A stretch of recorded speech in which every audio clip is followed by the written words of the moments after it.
Hey everyone, Epic Edge here and welcome to Expedition 101 for Epic 7. Expedition has gone through quite a few changes recently and it is now a fantastic source of materials to make your hero stronger. Unfortunately, some people are still having trouble building teams for the different expeditions and scoring enough points.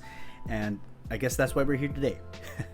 So this video is a part of a series, so if you came from one of my other expedition videos, you can skip the rundown and go straight to the teams. I'll have the timestamps in the description below, so make sure to check that out. Before we get into the actual teams though, let's have a quick rundown of some things to keep in mind while you're doing expeditions. So over here, we're always going to do expedition level 3. Okay, expedition level 1 and 2 are not worth your time, are not worth your energy, not worth your effort, because the rewards are simply too little. You're really going after stuff to your reforged materials. You're going after the substat modification gems, and level 1 and 2 just don't give you enough to be worth your time. So we're always going to have to do expedition level 3. Now you may have noticed that participants are now up from 5 to 8, and that's a great thing really, because with a maximum of 8 participants, the minimum one run score is now down to 225k. So if your previous scores were sub 300,000, congrats, your team is probably now scoring enough. However, the increase in maximum participants isn't without its drawbacks. With more slots available, that means more leeches can join your runs. It's unfortunate, but I'm still seeing a lot of people score sub 200k in expeditions, and I know that a lot of people are trying to clean up their friends lists, but you will always find more than a few. Unfortunate, but it's true, right? So that said, you still want to score as many points as you can so that you can pad your lead, have a bit of a cushion just in case. So our target one run score should be at least 450,000. This way you're automatically covering at least one person's share. Now, for those of you who are currently struggling with expedition, that may sound like a lot, but it's actually, very doable. And I will show you that you don't really need god tier gear to achieve at least 400 to 500k. Now, with that said, let's go straight into the teams. So this is the team we are bringing into the ice expedition. First up, we have Rowana. You really just want Rowana for her healing, based off of her S2, because we are keeping Landy's skills on. The boss will be counter-attacking a lot. You will be proccing that a lot, so this will really help keep you guys alive. Her stats, nothing too crazy here. 1.6k defense, 19,000 health, 181 speed. She is on Celestine, which might look a little weird considering that I have mine on a speed set, but this is a very important artifact if you want to keep your Oxlots alive. Now, if your Rowana is on a counter set, it's all good, no issues there. Next up, we have Falconer Clury. She is on Sword of Azera because I don't want the boss damaging her too much, because I want all of the Celestine heals to go straight to Oxlots. Just a very PvE built Falconer Clury, 1.3 defense, 17k health, but with Sword of Azera, she can do enough. Now, if you're going to build your Falconer Clury, I highly recommend doing 85% effectiveness. Sorry. That's because you want to maximize her defense break. Now, let's go to Oxlots. So this is the Oxlots. You can see he has some relative bulk. Mine is only at level 50, but if you have level 60 your Oxlots, he will survive a little more. He's here to just keep pushing and pushing our DPS up, because you need to overcome that fatigue mechanic in this fight. Last, we have the DPS, and it's going to be Landy. Landy is just really great in expeditions, especially ones that allow you to take advantage of CR push and speed buff. Now, the stats are relatively okay. 3-6 attack, 175 speed, 100% crit chance, very nice. But you can go as low as 85% just for this expedition. And crit damage is 314%. Now, you might say I might be cheating because I'm using the Iron Fan over here, which increases my damage by 24%. However, honestly, you can use the more standard artifacts that you would place on a Landy, and you will come out of it just fine. Now, with the stats and reasons out of the way, let's see this team in action.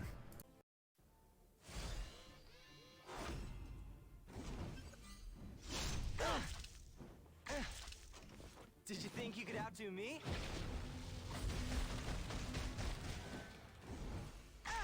Flurry, spread your wings. Attack.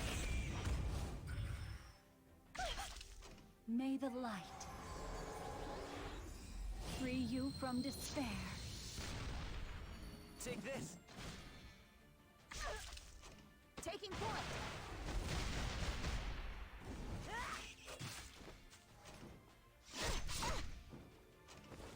Let's go.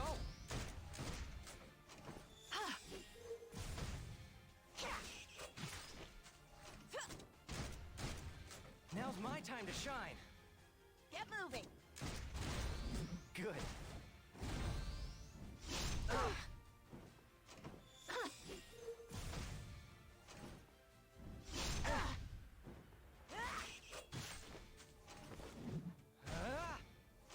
Full frontal assault.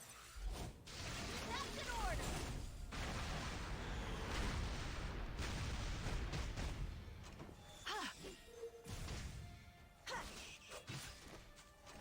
Don't waste my time.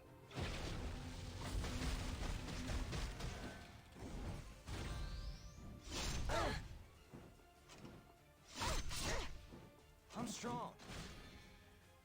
Ha! Tire them out. That's right. May the holy light save us all.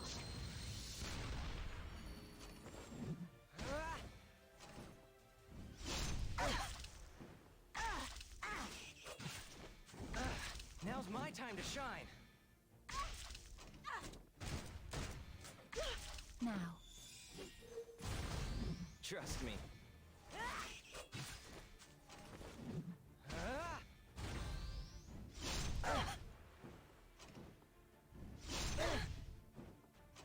Did you think you could outdo me?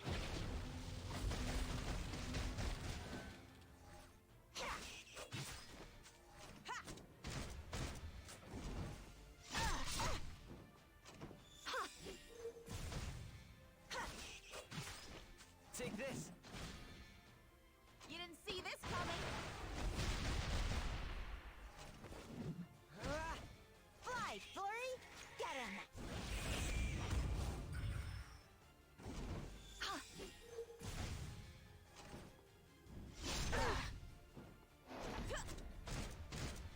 Now's my time to shine. Answer me. Good.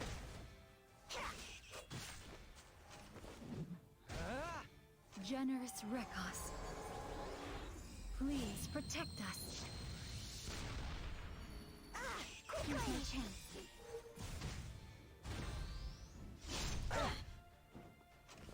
Victory is mine.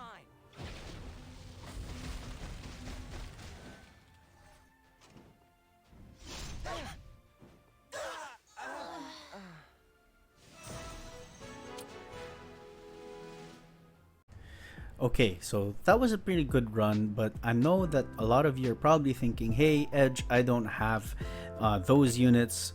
Who can I replace them with? Well, for starters, for your tanks, you can use Charles over here.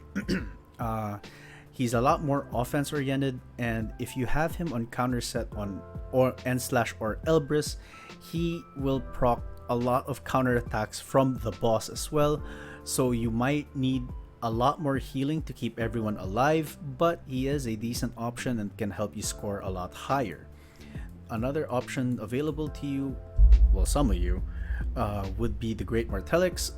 He's only really good because of his S1, which ignores effect resistance when he is enraged. Yeah, but he's very RNG dependent, so your results are gonna vary wildly. You can easily do sub 200, but at the same time you can easily do 600k plus. I think with more, it's just an RNG fiesta, and if you are willing to go through that, then Mort is a decent pick. Armin, another Earth Knight. She's just gonna be a meat shield, help keep people alive with her S3 as a mini adamant shield. But that's all she's really gonna do. She's not gonna help you too much with your other with the other things that you want to do to get through this boss. Now, as of recording, Senya is not out yet, so she's another character that you might want to take a look at. However, based on her kit, she will fall under the same umbrella as Charles, so you have to have a lot more healing if you want to use Senya. As for the DPS, there are a lot of options as well. This is actually the easiest one to replace. You're looking for big time single target damage. Lilibet is one of the better options. I didn't show it here, but she was actually the DPS I was using before I switched over to Landy. She does some good damage. Her skill cooldowns are relatively low, especially if you've invested Molagora into her. Her multipliers are actually really good as well on her S3 and her S2. Now, you don't need to have like a god level Lilibet to do the same damage, but yeah, Lilibet is very capable. Yufine, also very strong, especially because of her S3. This deals a ton of damage, even though the enemy won't really be buffed technically. Her S1 deals good damage, especially if you have the exclusive equipment on, and with self attack and speed buffs, she's a fantastic option as well. Now, Ervalion is another choice you can take, but my Ervalion isn't leveled up completely yet, so I wasn't able to test him. But he can do some damage. But he also falls in the Charles category, where he's gonna counter a lot. So be ready for the boss to counter back. Last, we have Bellona. And Bellona, I know her damage is gonna be muted a little bit because damage proportional to enemies' max health is not available in expeditions. But if you have the Iron Fan and your green Bellona is just sitting in the bench, you can easily put that there, and she can do some decent damage as well, especially if you have her on a damage focused build. And if with Oxlot's attack buff, she should be able to get you some decent numbers. As for the healers, we can go with Destina. She is a pretty nice option as well, because the boss stacks quite a number of bleeds. Destina's S3 actually works really nice. There is some combat readiness push. She can cleanse a little bit. I think if you're going to go with a Destina, you want to have her on a counter build with Celestine for the heals. Again, healing is very important in this fight because Oxlots is gonna be paper compared to when fighting this boss. As for CR pushers, this is the big problem. I personally think that Oxlots is the one unit in this team who you just simply cannot replace. However, there is the option to use green lots. Now, I know what some of you are thinking. I don't want to build this guy just for expedition, but hey, if you build people just for hunts, you should be open at least to building some units solely for expedition. The big problem with Lots is his AI, right? So even if he has a similar S2 to his ML counterpart, if you bring a lot of healing, it's gonna mess with the AI for S2, which is where the CR push is. Now that's a big problem because you're really lowering the amount of damage that you do. So if you want to use Lots, if you're open to using Lots, he will have to play the healer role on your team, and then you'll have to source you can replace you can easily replace Rowana with another support. As for the actual support, I will leave that to you. But yeah, that's it. I think that we've covered all of that, you know. Now, if you go back and take a look at the stats earlier in the video, you know that none of these heroes that I've used are on God Level gear. Their stats are not incredible, and I'm sure a lot of you will have stronger builds than I do. So I'm actually really confident that you can score a lot higher than I can. And if you're struggling with Expedition, make sure to give this team a try. And if the team worked for you, or you tweak the team for better damage, please do comment that in the comments below. You know, share it with everyone. And honestly, I would love to know if the team can be improved on a lot more, because I'm also interested in higher numbers. And that's gonna do it for this video. If you found this helpful, don't forget to subscribe to the channel. As always, thank you so much for watching, and until the next video, stay epic.